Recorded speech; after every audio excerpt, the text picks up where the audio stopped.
the summary of the common issues raised by Commission Number 1 on the role of Organization of Friendship and Solidarity with Cuba in the international campaign for the ending of the economic, financial, and trade blockade against Cuba, and for the return to Cuba of the U.S. Guantanamo Naval Base.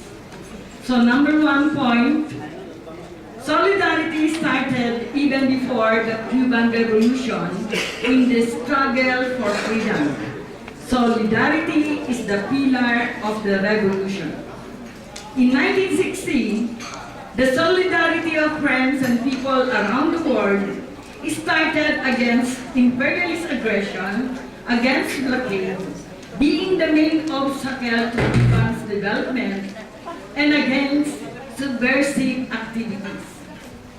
On the continued policy of aggression and blockade during the successive 11 regimes of U.S. presidents, as the enactment of the Torricelli Act and the Helms-Burton Law. Some also talk on the achievements of the Cuban Revolution in health, in education, and in other fields. Some talk on the Cubans' adherence to the principle of internationalism, extending solidarity activities, thereby saving millions of lives, as in Haiti and Timor-Leste, among others. Operation Miracles giving sites to hundreds of thousands of people. Another point raised is the establishment of the diplomatic relations between the U.S. and Cuba in December 2014. But that doesn't mean yet that the situation is normalized completely. President Obama issued measures to modify the application of the blockade, but for the benefit of the big businesses like in telecommunications. Investments in Cuba are not allowed, and the ones permitted has to still pass the bureaucratic processes. Many of the speeches also talk about the deepening systemic crisis of capitalism manifested in the bankruptcies of finance capital, overproduction, and saturation of markets, resulting to the deprivation and sufferings of millions of people in the midst of plenty. Talks also on imperialist solution to the crisis is to engage more on fascist aggression, bringing the world in the brink of war. But there's no alternative solution to this crisis and imperialist war of aggression, but only socialism. Socialism is the only alternative socio-economic system and which remains the humanity's future. Cuba has been the model for successfully fighting capitalism and establishing socialism. For this, Cuba becomes the target of imperialist aggressive policies. So, with this, we have to intensify our solidarity with Cuba.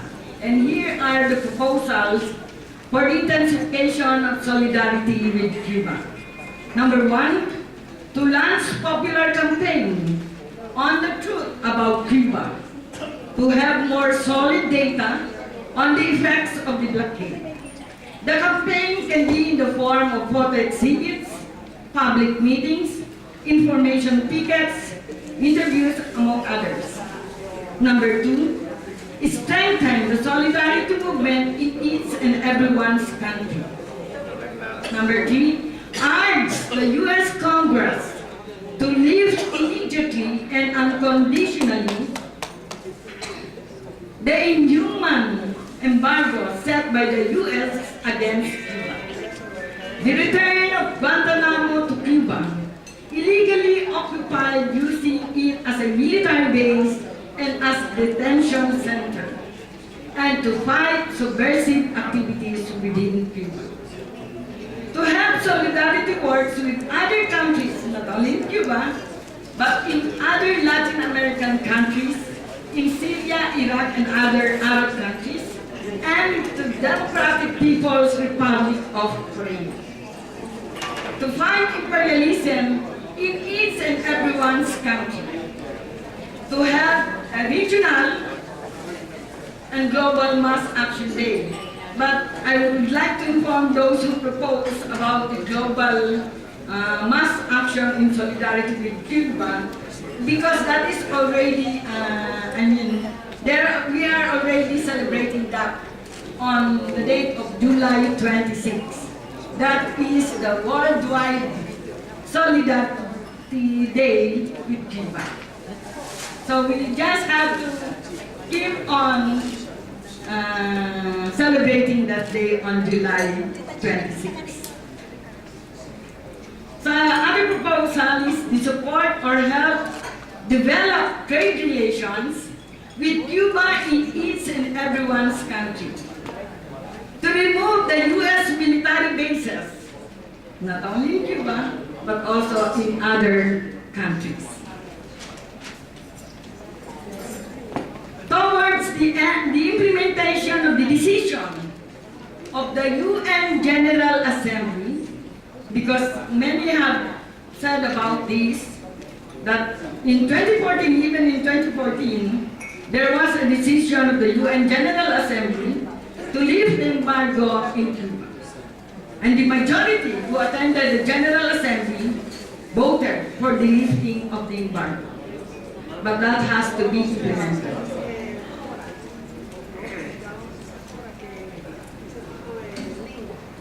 Another point is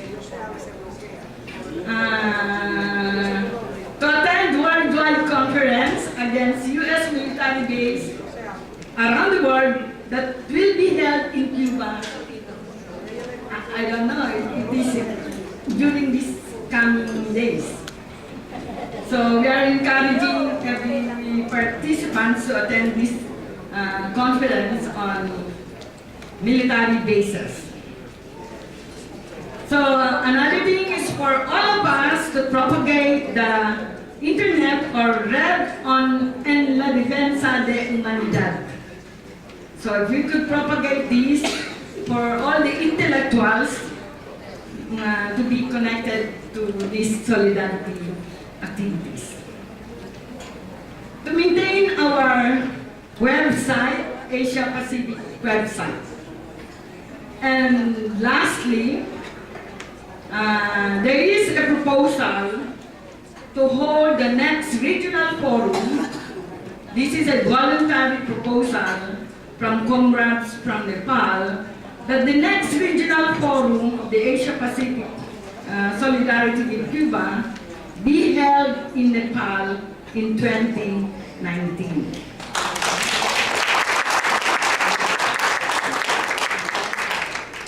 Thank you, Sally.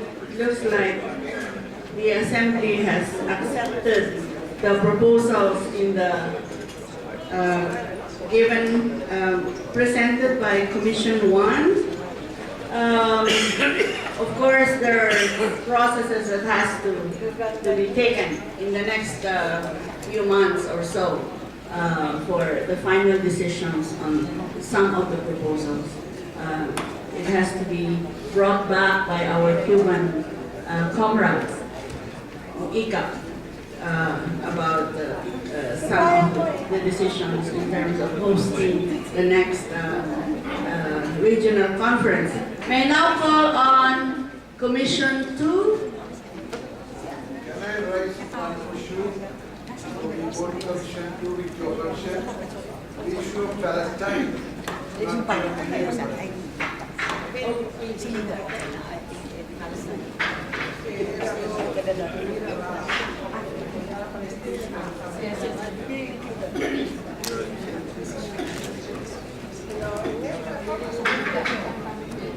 Yes, yes.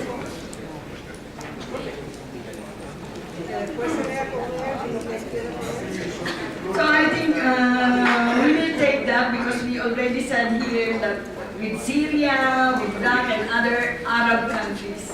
So that's already, we can particularize that in Palestine. It's no problem. Okay, thank you, Sally. Mercy? Yeah?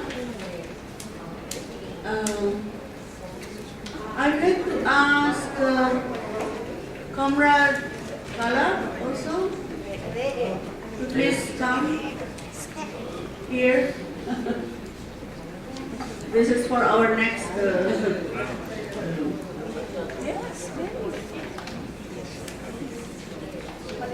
here. Ready?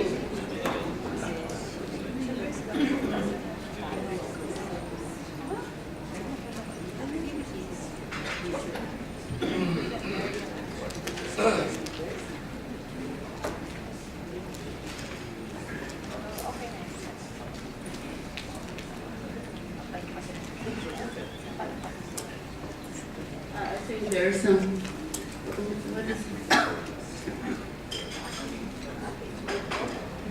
Okay.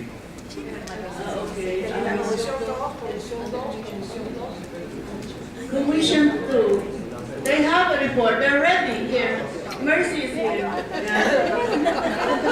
Sorry. Okay, Mercy, please. Good afternoon, everyone. From the very substantial discussions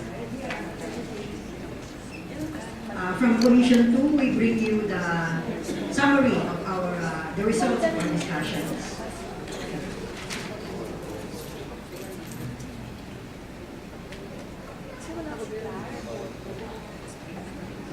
So Commission 2 is about strategies to strengthen the movement of solidarity with Cuba through alternative media and the propagation of the truth about Cuban political, economic, and socio-cultural life.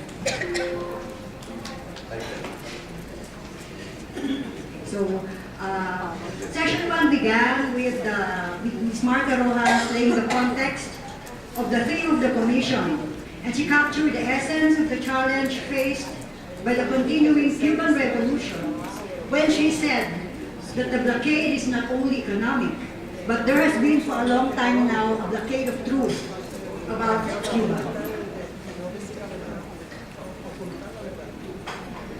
This means that there is misinformation not only about Cuba's economic and political system, but also about the daily realities in the lives of ordinary Cubans. And that this information also includes the omission in mainstream media of the world about what is really happening in Cuban life. In this context, the Friends of Cuba have a big role in correcting distortions about Cuba, in promoting the truth about the Cuban Revolution. So the members of the group, first the panel speakers, shared initiatives about the solidarity and friendship groups, what they're doing. So there's the translation of writings on Cuba and the works of the Cuban thinkers, writers and revolutionaries led by Fidel Castro and Jose Marti. This is being done in South Korea, Japan, Vietnam, also the Philippines, among others. They're actively translating the works in their own languages to reach out to their own citizens. Another group also said they participate in the May Day Brigades of Cuba, as well as in launching, conducting their own activities in their country to celebrate and commemorate Cuban historic and landmark events. There are visits to Cuba to engage its citizens and know directly about their experiences and thoughts, such as what the Solidarity Group from Sydney has done. The talks and forums in partnership with universities are done, such as in South Korea.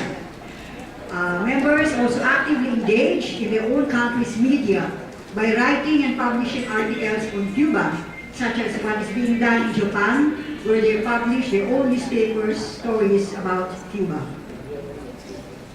Other activities shared by group members are photo, art, and other types of exhibits, roundtable discussions, use of social media such as Facebook, Twitter, and Instagram, even games and other apps on the internet are shared by our student leaders from the Polytechnic University of the Philippines.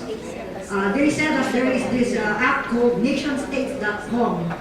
It's very interesting because through this nationstates.com, students can enter the website and have their own country where they can dictate the policies in that country. And what is interesting, this is shared from from Shira, is that the students follow the model of Cuba in the nation state that they are designing.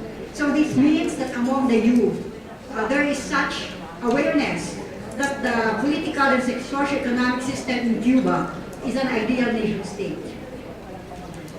Well, some proposals, more translation work and actively disseminating translated books and publications, reaching out to more youth, in setting up the platforms in social media, activities to promote internationalism about the triumph of the ongoing Cuban Revolution, which represents aspirations of other socialist groups and societies in other parts of the world, and outreach projects. So we could really share about the knowledge of Cuba, its history, its struggles, its people, its continuing revolution. So this is another photo from session 1 shared by Princess Menso. Session 2 shared also the initiative earlier this morning, facilitated by Virgin Aksa. There have been activities that involve the youth participation. For one way of reaching out to them is by using the social media platform. So as we can see, it's really a recurring thing in the different sessions. Utilize every opportunity to conduct activities that will introduce the Cuban culture to other people through exhibits, forums, and seminars. Another photo. The friendship groups that are in solidarity with Cuba should always communicate and make their contributions known so they can inspire each other and not feel isolated in the fight to end the distortion of Cuba's image. Actually, it's already been done, presenting the Cuban system to the working class people to introduce them to an alternative form of government that will compensate the poor and protect the rights of the workers. So the proposals that are put forward in the second session are as follows. To hold a collective day of action to promote solidarity with Cuba to end the blockade. Actually, there are some countries where they already commemorate every 17th of the month. But it's also proposed that other countries, according to their capacity, can also hold activities on every 17th, possibly of every month, or every quarter, every 6 months. It depends on the situation in our countries. But we can hold activities to commemorate the initiatives of Cuba.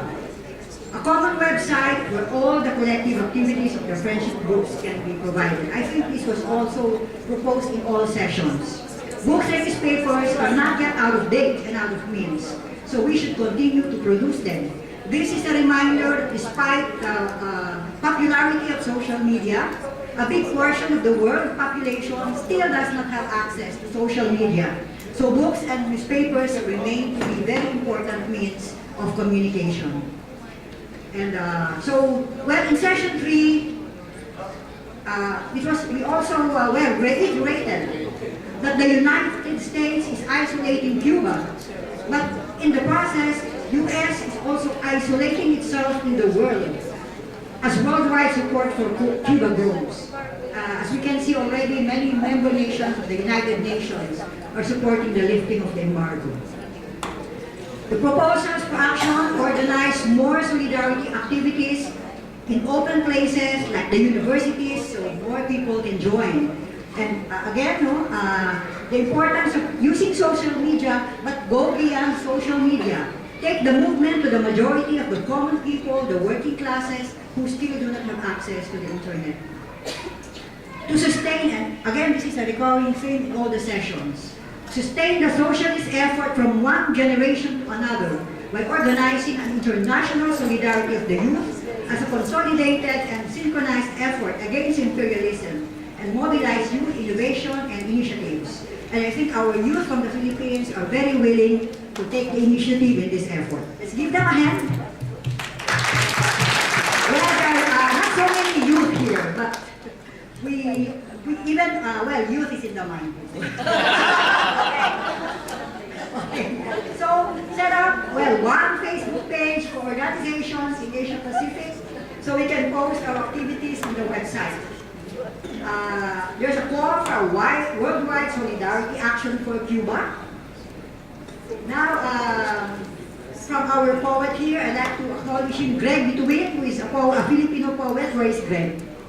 Please stop. There's a picture of you. But Greg said, poems can become music, and music translates to action. So he proposes to organize an international poets solidarity action, or maybe a conference or meeting for Cuba. So any more poets here? At least, you know, maybe you're not a poet, but you appreciate poetry. So that's all of us. And now, of course, this is very important.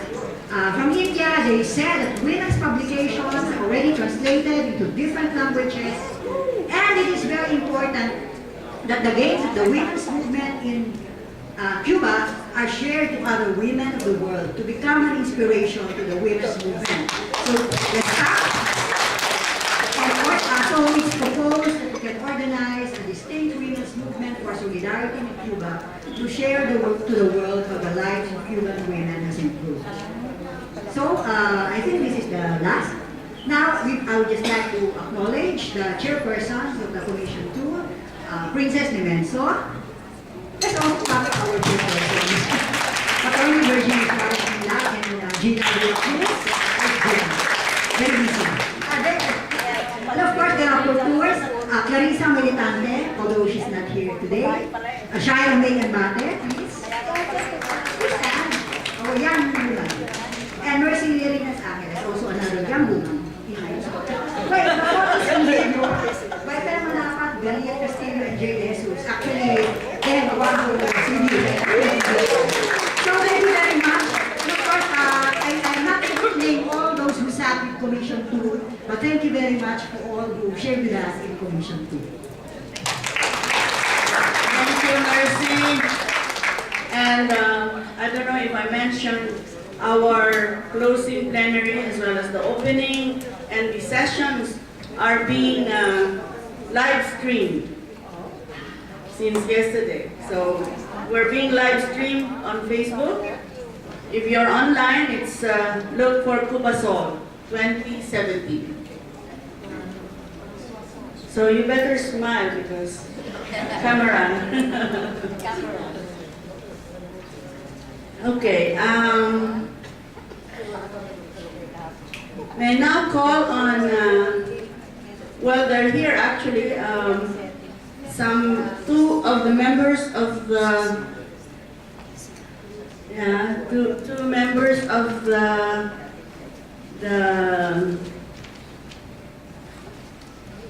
drafting committee of the Manila Declaration. We have De Silva from Comrade De Silva.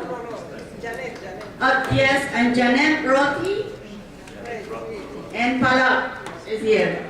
So I think I've been requested to call on Janet Roti to Broad. I'm sorry, you gave me a wrong name. So our friend from New Zealand, Aotearoa.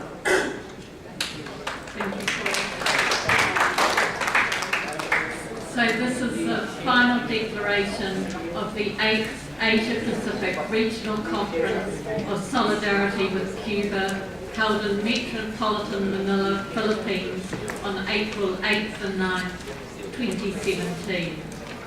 We, the delegates from Australia, Bangladesh, Kingdom of Cambodia, Cuba, People's Republic of China, India, Japan, Democratic People's Republic of Korea, Republic of Korea, Lao People's Democratic Republic, Malaysia, Mongolia, Nepal, New Zealand, Philippines, Democratic Socialist Republic of Sri Lanka, Timor-Leste, United States of America, and the Socialist Republic of Vietnam, gathered here in metropolitan Manila, Philippines on the occasion of the 8th Asia Pacific Regional Conference of Solidarity with Cuba, hosted by the Philippine Organizing Committee and the Instituto Cubano de Amistad con los Pueblos, ECAP, the Cuban Institute of Friendship with the Peoples,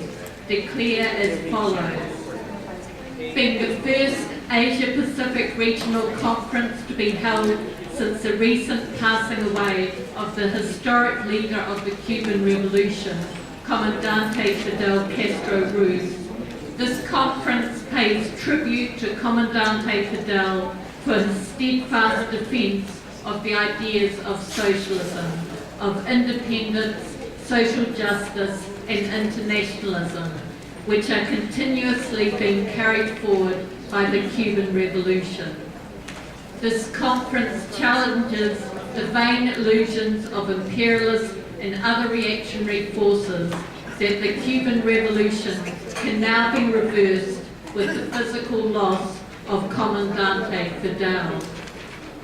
We, the 120 delegates gathered here, representing the huge and multifaceted movements of solidarity with Cuba in the Asia-Pacific region, are aware that defending socialist Cuba is the most important part of keeping alive the hopes and dreams of building a truly humane world, with power and wealth in the hands of the people. We therefore hereby express our complete support for and solidarity with the heroic government and people of Cuba who have weathered many acts of aggression from successive US administrations for almost 6 decades now. We salute the Cuban government and people for their many achievements throughout 58 years of the revolution. Revolutionary Cuba is well known and appreciated throughout the world for selfless solidarity with many peoples in need and continued assistance today, affording health and education to many peoples in developing countries, including those in our region.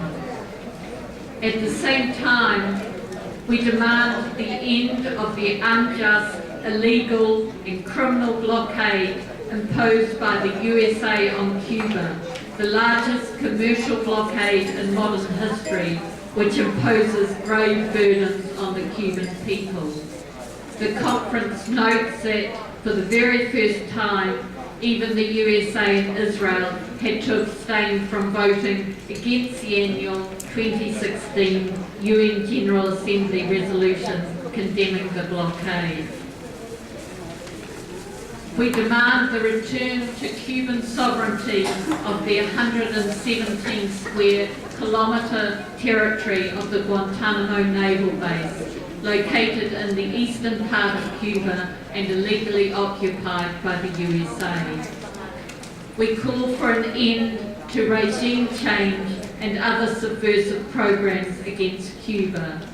We condemn the use of the mass media to portray the Cuban revolutionary process with a negative image. For this reason, we reaffirm our unequivocal commitment to promote awareness of the Cuban reality and the work of the Cuban government and people by all possible means. We defend the independent sovereignty and the right to self-determination of the Cuban people, as well as of all other peoples in the world. In this regard, we express our solidarity with the people of Venezuela suffering attacks from imperialist forces against their independence and sovereignty. We will continue working for the widening and strengthening of the solidarity movement with Cuba in each of our countries, fighting for truth and keeping unity as the most important weapon of our actions. This 8th Asia-Pacific Regional Conference of Solidarity with Cuba salutes the work of Comrade Kenya Serrano Pui as President of ECAP, which helped to broaden and strengthen the international movement of solidarity with Cuba during her term of 8 years. At the same time, this conference warmly welcomes the election of the hero of the Republic of Cuba, Fernando Gonzalez Lord, one of the Cuban Five, as the new ECAT president. We express our congratulations and thanks to the Philippine Organising Committee and to its two-component organisation, the Philippines-Cuba Cultural and Friendship Association, PCCFA, and the Philippine-Cuban Friendship Society, PCFS, for their successful organisation of this 8th Asia-Pacific Regional Conference of Solidarity with Cuba.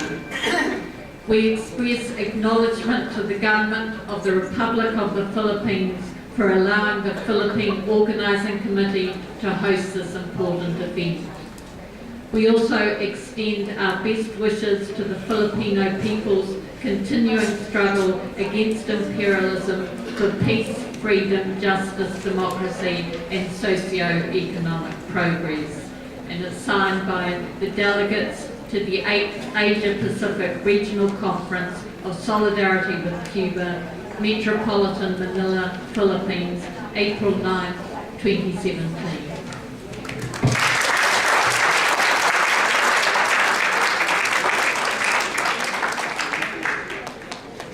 I think that's a sign of approval. Yes? Can I ask our friend from Yes, Comrade. I have a proposal that I thank you for the, I thank you the drafting committee.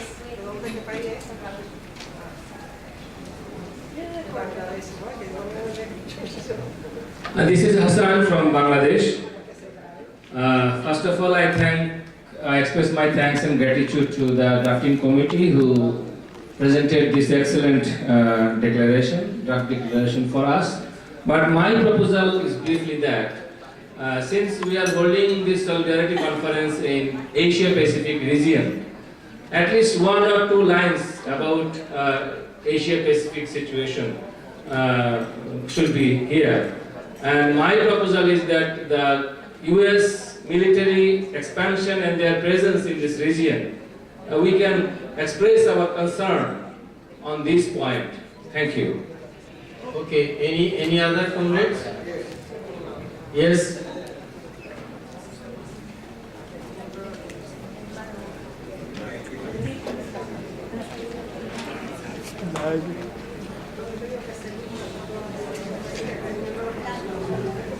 One point I wish to make, that maybe added not only to this final draft, but to every final draft in the future, about the achievements we have made in a brief way between the two conferences, the extent of our successes, achievements in a brief manner to be included in the final draft so that we carry it over to the next conference and then make our assessment with reference to that.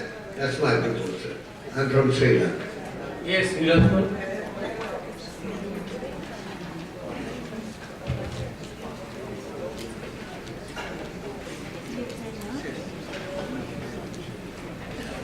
See, we have 2 suggestions from the Indian delegation.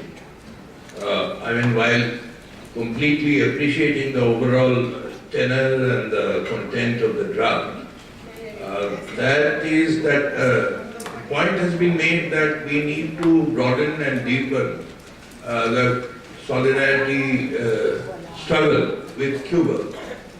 But our experience shows that a solidarity movement becomes stronger when it is integrated with your own struggle against the common enemy.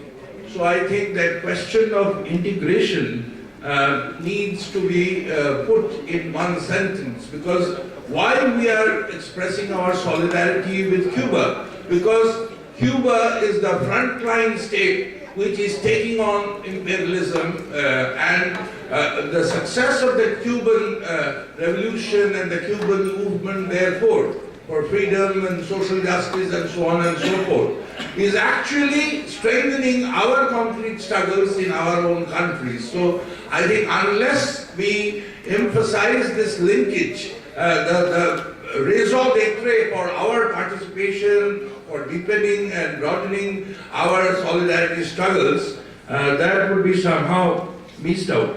And I think in this third paragraph, where we are talking of a truly human world with power and wealth. Now, literally, grammatically it is correct, but every language has its own connotations in terms of language. So power and wealth is necessarily associated with power elites. Therefore, I think if these are replaced with resources and freedom, that would be much more appropriate and in keeping with the overall content of the draft. Okay. Yes. And if you have something concrete also, because as Nirupal says, paragraph which word should be replaced like that, it will be good. Yes, enough. Comrade. Good afternoon, comrades.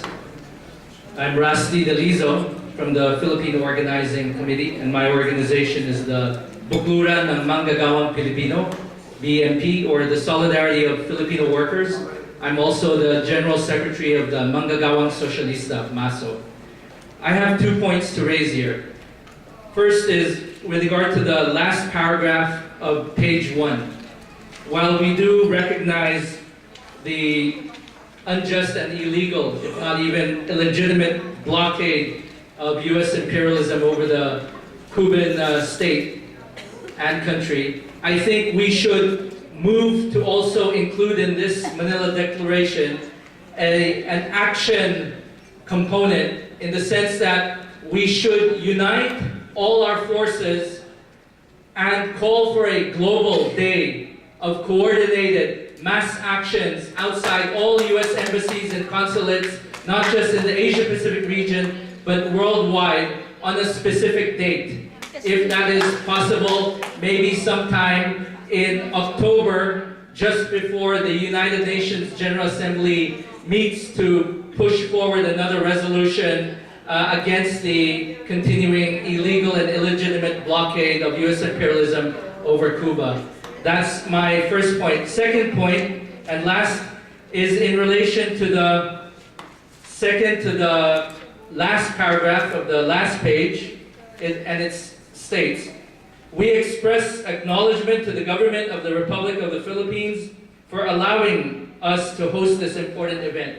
For me, I don't think we should be mentioning that we recognize that the Philippine state allows us to hold this independent international conference of independent people's organizations in Manila. We do not need the express authority of the Philippine state and its national government at this time. Whether they give us this authority or not, we are free to do so under the terms of no less than the Philippine Constitution itself.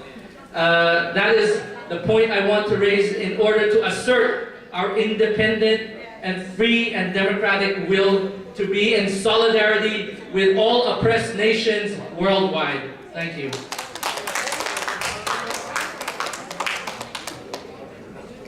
Yes, comrade.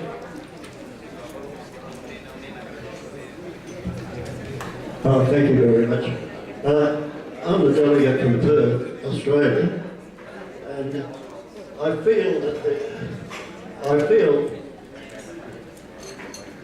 the delegate who just spoke, I agree wholeheartedly with what he was saying.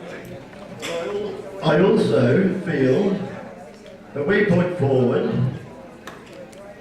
a date, October be declared a month for action. I feel that in the declaration there is certainly not enough mention of action.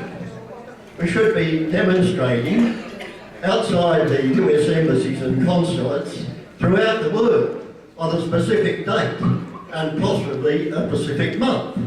But to mention nothing except no action doesn't agree with what I feel. What we put forward from Perth was that there should be demonstrations outside outside the embassies and consulates around the world, and also that there could be October could be put forward as a month.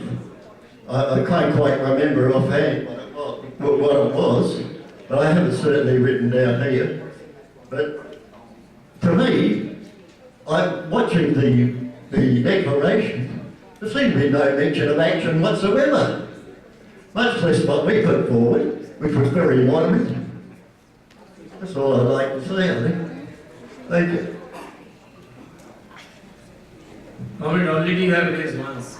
So let others, if we have, they should add. Okay. So any other? So then let me say a few words. Comrade, I think those who already raised their concern, all are justified. All are justified. First of all, I am coming with that comrade who said that there should be some kind of mention about what we achieved between the two conferences. I think if we go through the speech of Comrade Martha, if we go through the speech of Comrade Martha, it is there. She mentioned also whatever we achieved. But we wanted to have a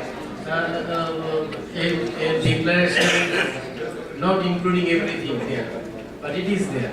Second thing, same about the operative part, Comrade. I think the operative part is missing in the declaration. What really we want to do? After all this discussion, are we going only one page declaration? I think no. The operative part is already discussed in the two commissions. And also, if I correctly remember, our Cuban comrade says that how every month of 17, there is activities in USA in support of Cuba. And what I suggest, that all we are coming from different countries, different kinds of movement. Let us allow ourselves to have activities in our own way, which also can strengthen, also reflect our movement as a diversified one. But at the same time, I do believe that the call for a day of global struggles is really necessity for all of us to show that world is united against imperialism and defense of Cuba. I hope that IPAC, because they have a contact with all our organizations, in consultation with us, they can really finalize the date of a global actions, so we can go for a global action in near future. Number 3, about the question of implications, and also Bangladesh. They mentioned about while we are sitting in Asia Pacific region, we should have some mention. Yes, we are here to declare our solidarity with Cuba, who is in the fighting against imperialism. At the same time, we should not forget our own region also. We have a great heritage of fighting against colonialism and varieties of imperialist power. Varieties of imperialist power. And today, we are really being threatened by the US imperialism when they declare pivot to Asia. And these are not different kind of struggles. It is also interlinked and integrated with our struggle with Cuba. While Cuba is fighting against imperialism, we are also fighting against imperialism. It is just an integrated struggle. So I do believe that that portion can be mentioned in the draft declaration. If you allow me, because I know this kind of questions will be coming, but I will be also requesting you that not to put any country's name, then the whole focus will be gone. I know in this international conference every country comes to get their piece of cake. Okay, our problem is that it should be mentioned, their problem is that there it should be mentioned. No, in our continent there is enough problem. If we started to count, it should not be less than 100. But all problems are due to, and if we analyze, it is due to the imperialist offensive, their conspiracy, their policy of regime change, everything is linked.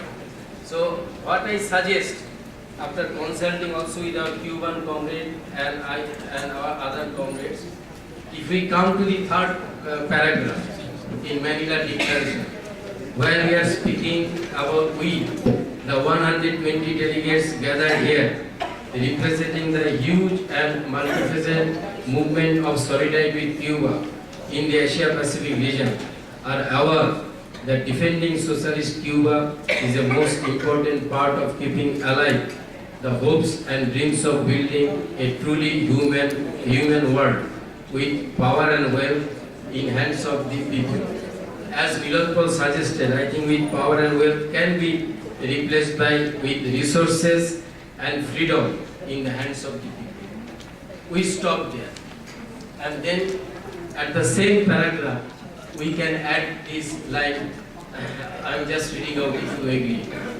We are well aware that the movement of solidarity with Cuba is an integral part of our own struggle against US imperialism that threatens peace and stability in Asia-Pacific region by using regional and local conflicts and disputes. This situation demands that united efforts of all nations through dialogue and peaceful means to realize peace, stability and progress in the region. So if we add, I think it covers all these things. When we are talking about that threatens peace and stability, it covers the question of regime change, it covers the question of aggression, it covers the question of conspiracy of all types. So I think if you agree to accommodate this paragraph here, I think everybody's concern are politically and organizationally met.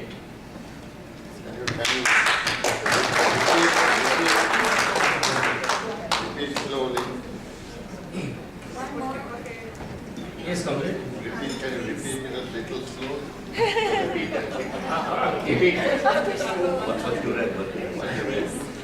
After that line, he says, maybe some necessary English correction also can be done, no problem. We are well aware that the movement of solidarity with Cuba is an integral part of our own struggle against US imperialism that threatens peace and stability in Asia-Pacific region by using regional and local conflicts and disputes. This situation demands the united efforts of all nations through dialogue and peaceful means to realize peace, stability and progress in our region.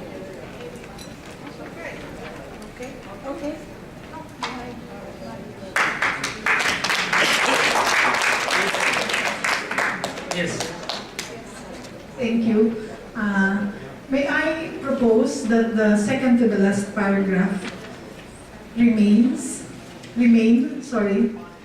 It is very important at this time to express gratitude for the support, not for allowing. We change allowing to supporting. Why? Because no, we acknowledge not for allowing but for supporting this conference. Why? Because when the Philippine government supports this conference, it translates actually to the Philippine government supporting the struggle of Cuba and its people. So it's very important for us. Yeah. Thank you so much. I think that we should agree on. That's the word allowing by support. If we take it, we acknowledge the facilitation provided by the government of the Philippines. Facilitation. Instead of allowing. No, allowing we are taking out. Even supporting. Why not say we acknowledge the facilitation provided by the government of the Philippines? Facilitation. You just speak English. One second. We acknowledge the facilitation provided by the government of Philippines over this conference. I think that is the most easiest way to solve the problem.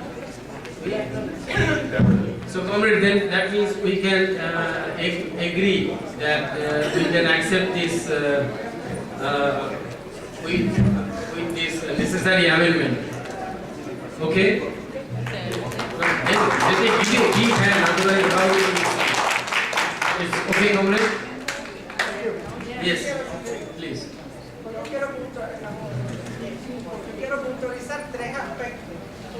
independientemente a que posteriormente voy a hacer las palabras de agradecimiento oficiales de la delegación cubana. I want to speak about 3 specific points, even though we will speak later about, I will pronounce the gratitude words. Lo primero que quiero puntualizar es que Cuba, a través del Instituto Cubano de Amistad con los Pueblos, valora altamente el fortalecimiento del movimiento de solidaridad con Cuba en la región Asia-Pacífico. The first thing that I want to clarify, that I want to tell you is that Cuba, through the Cuban Institute of Friendship with the People, has put a big importance to the strengthening of the solidarity movement with Cuba in this region. Aunque siempre pensamos que hay que hacerlo mejor, ustedes han respondido a cada llamado que Cuba se le ha hecho. We always think that we have to do things in a better way, but you always have answered, you always have been present to any call that we have done. Y eso lleva un gran agradecimiento de Cuba. And we are very grateful for that. El segundo aspecto es que en Chennai, en el 2006, en el encuentro regional Asia-Pacífico realizado en la India, en la ciudad de Chennai, The second thing is that in the third regional conference held in Chennai in 2006, se aprobó el 26 de julio como el Día de Solidaridad con Cuba en la región Asia-Pacífico. it was approved on July 26, was the Day of Solidarity with Cuba in the region, in the Asia-Pacific region. Entonces lo que debemos es retomar ese día. So what we should do is to continue doing activities to continue ratifying this agreement on July 26. Y el tercer punto que quería puntualizar es que en la Cumbre de los Pueblos, celebrado en Panamá en el 2015, se acordó celebrar todos los días 17 de cada mes acciones en contra del bloqueo. So the third thing is that in the People's Summit celebrated in Panama, it was approved that every 17th of each month the Solidarity Movement with Cuba will make action against the blockade. O sea, que hay días, si no puede ser el día 17 y en un país determinado, o sea, el 15, el 14, el 13,